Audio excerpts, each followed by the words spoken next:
had a few ideas of what I wanted to talk about. I guess this will be generally nothing. My hair is getting ridiculous. It's got to be cut. It's too much. I've never had this much hair in my life.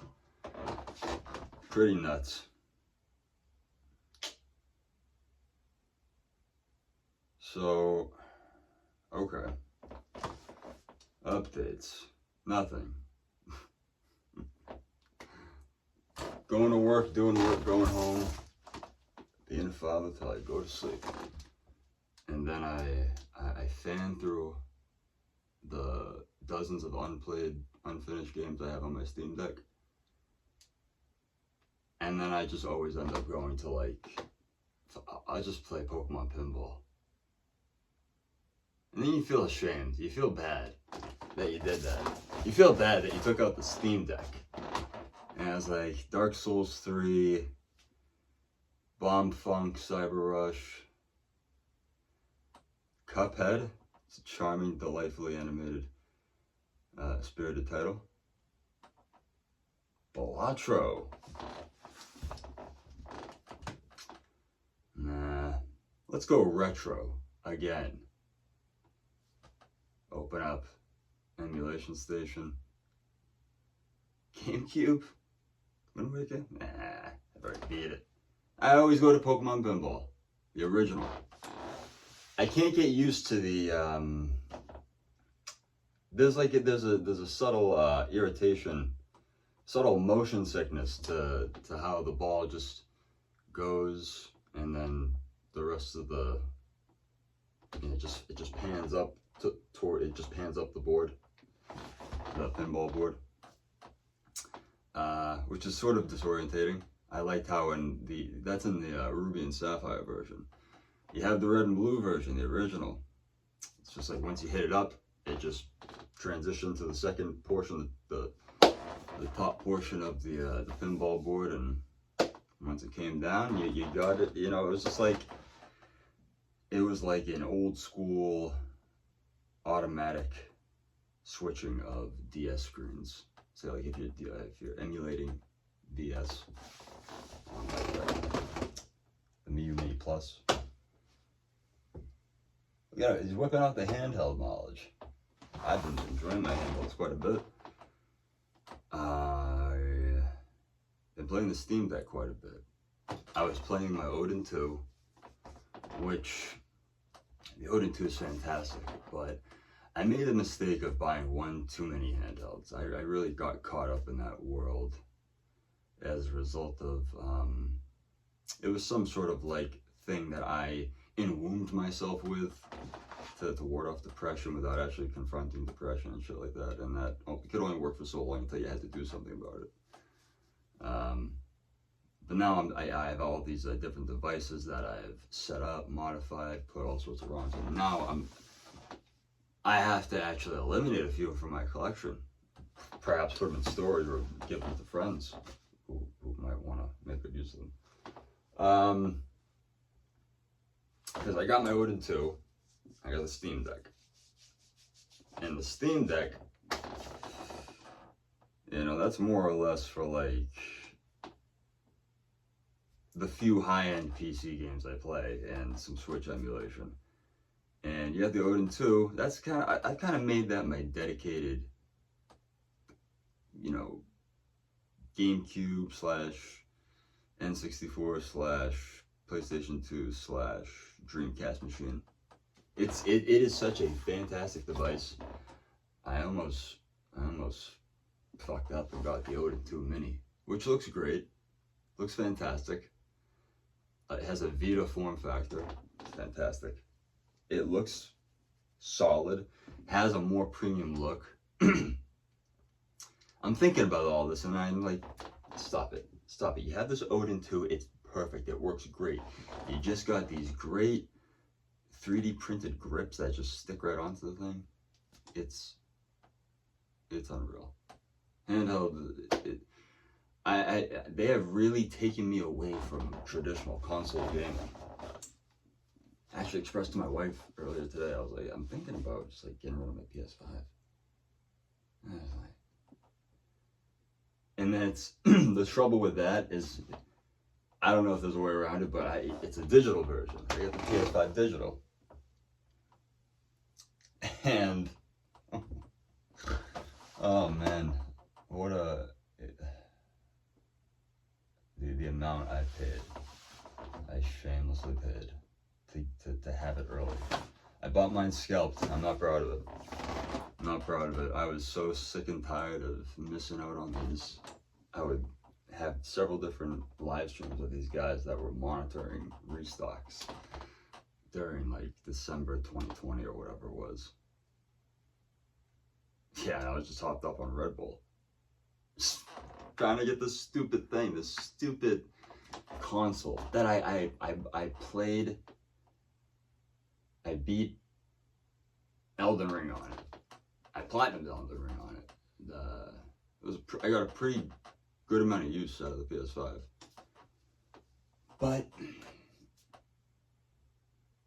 I'm realizing now I'm 32.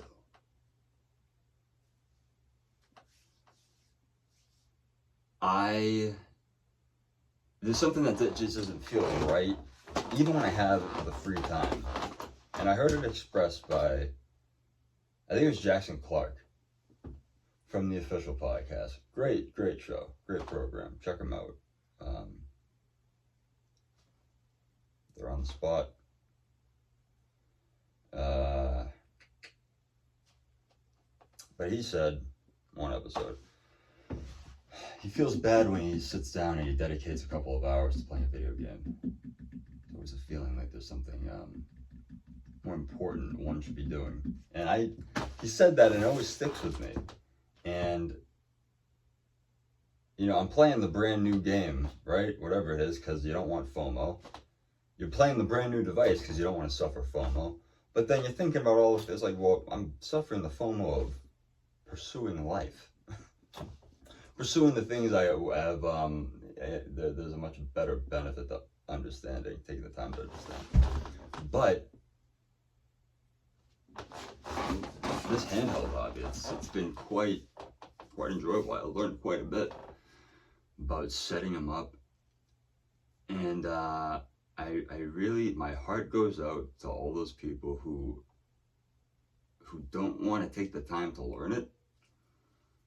Time goes by really fast when you're trying to learn this thing, because when I saw that there was a way for me to take my favorite games, for me to take Kingdom Hearts 1 or 2 and put it on a handheld, that, you know, a Switch-like device, but highly more capable in many ways, and just open it up, play it, and then turn that off, and then switch to perhaps Mark of Kree, Okami,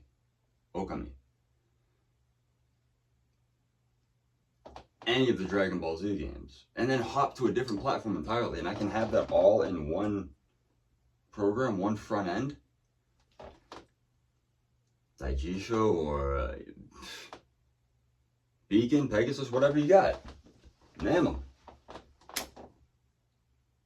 And the steps were, I just had to buy the device, get a new SD card, follow these steps, download these files, unzip that, throw it in this folder and put it out, throw it in, let it install, boot up. Really? It's that easy? And there's people like, I'm willing to buy a preloaded, blah, blah, blah. I mean, don't even bother doing that. I would suggest just stick with the stock that your device comes with, or take the time to learn how to do it. It's fun. It's great. It's cool seeing what different OSs are capable of. I'm gonna find some water and I'll be squarely back. Alright, I've returned. I got 2 because I can only find little cups. Little sips.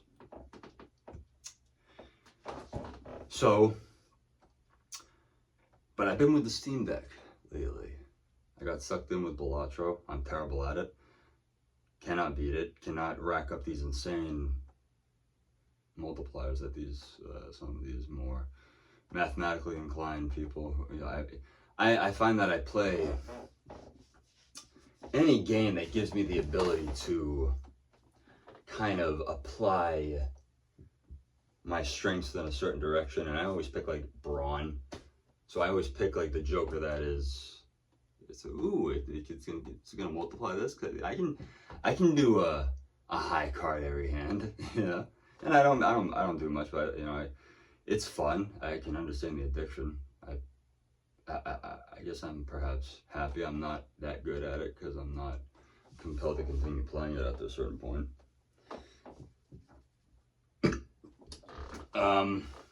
But you know, it's the way things go. Life is a trip, right? And what else did I play? Steam makes it all too easy to buy games. That's not a bad thing. It's a bad thing for myself. It's my own lack of restraint. But it's like when they have these titles that you've been waiting for that are marked down by what, 85, 95%, what are you gonna do? Are you silly? No. You're just a watchful consumer. And I gotta put the brakes on, man. I buy too many games. I know I'm not alone, but I'm not happy about it either. Bought this one game called Death's Door. That's fun. What else? I almost bought Slay the Spire through a recommendation of a friend, but I just saw myself. It looks great. It does look fun. I love turn-based. But instead of that, I got the Final Fantasy 1 through 6 pixel remasters. I started with 4 because I hear the most people recommend that title from the first 6 of the Final Fantasies. And it is not only is it optimal to first experience it in the pixel remasters. I tried to play them a little bit on, you know, I also have an RG 35XX Plus. I have the SP version too. These things, they've taken over me.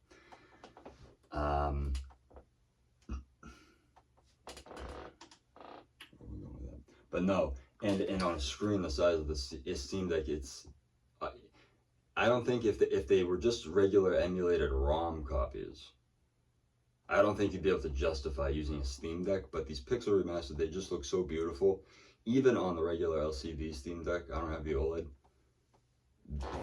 They're just fantastic, and they're so much fun. And it's surprisingly immersive. But I think that's with all the updated effects and detail that's been added to the remasters. So, cool. Fun times. So I skipped on Slay the Spire, and I think I made the right decision. I think I may return to that in the future, though. When the wallet permits. And boredom persists.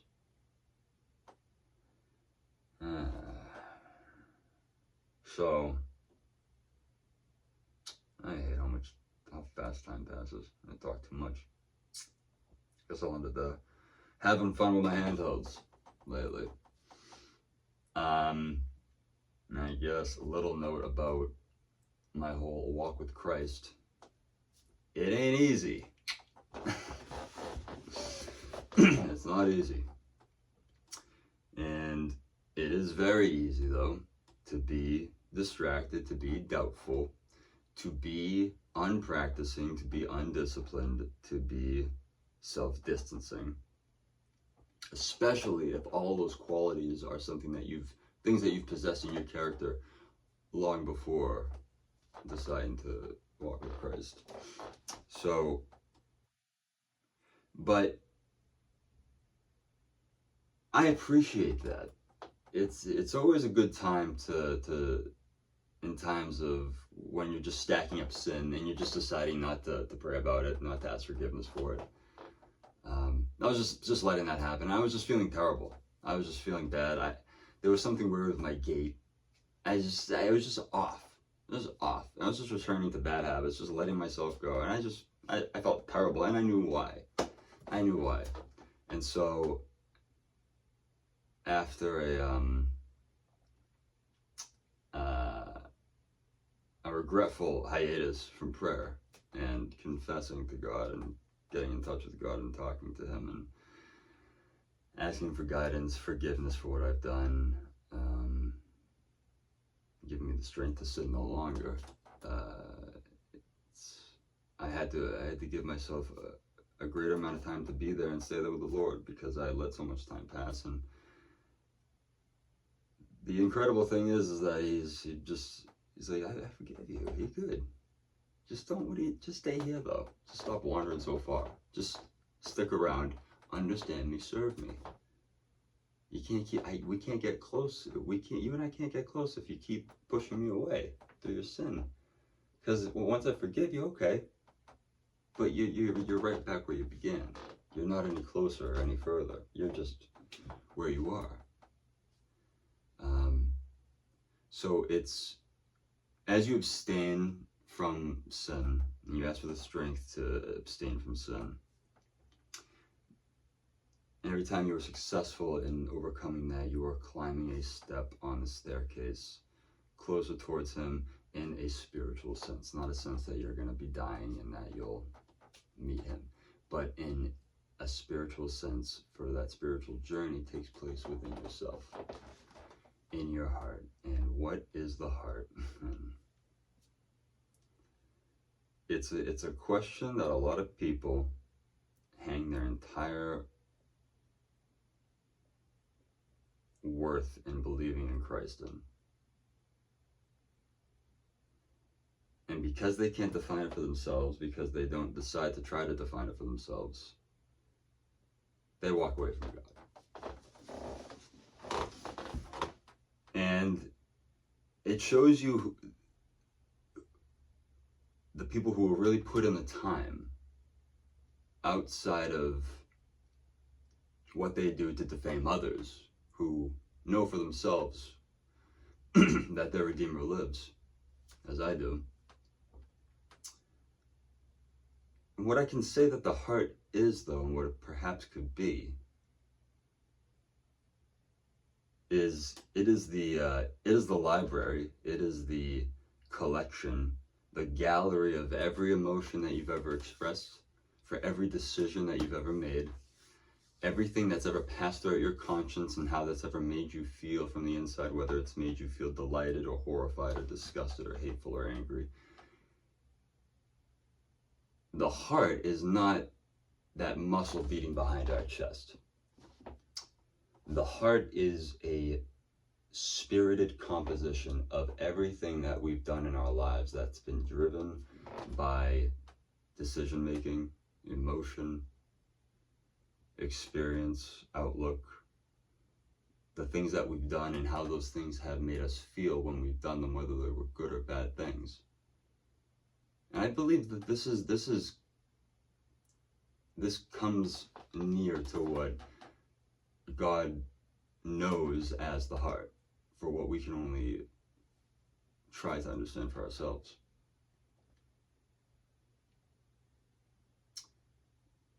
The heart is just the life that is so far lived and everything that it's done, the people that it has served, and whether for the good or wrong reasons. The heart is every instance of every time we've ever deceived someone, whether we've kept that to ourselves or expressed that from our hearts. Because when we confess something, whether it's to the Lord or to a person that we love, we are opening the heart. We are allowing that which we are holding within ourselves to come out.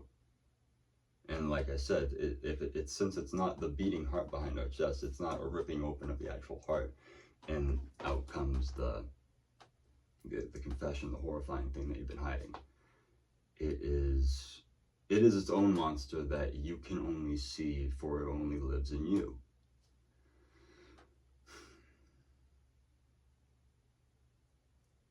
And there's such a, I was listening to, I think it was Richard Dawkins, is it? Yes, he's the famous atheist.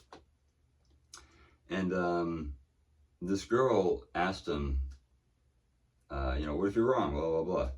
And he went, he said the whole thing, and he started to say something that I only thought, so what he said to her is part of his response.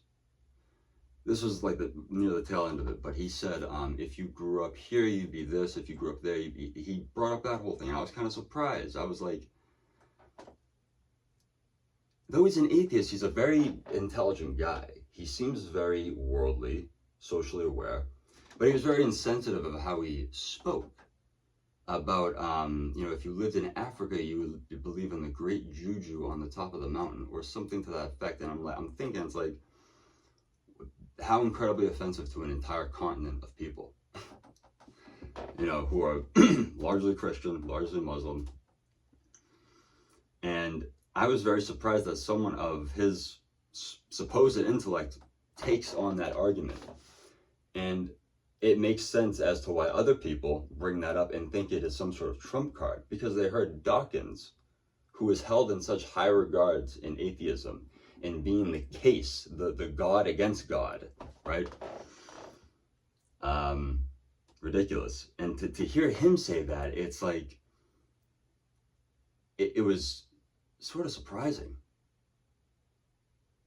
It was like, how can he believe that? How can he actually believe that just because a person grows up here, they're going to believe in this? Well, it's more likely, yes, that they will believe in that, because the culture drives in that direction. But how there's great religious influence all throughout the United States. Plenty of American-born citizens who have not been religious their entire lives are choosing Christianity, they're choosing Islam, they're choosing Buddhism. For this to actually be used as a solid pillar, as a case against the one true God, Jesus Christ, is just so fraught with intellectual bankruptcy.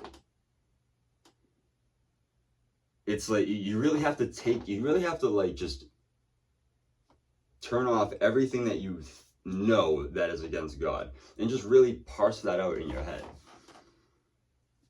and to stand behind it. And it's like, it makes sense now that other people just parrot that as a point. It's just the silliest thing ever. That's my take on it. But, well, whatever.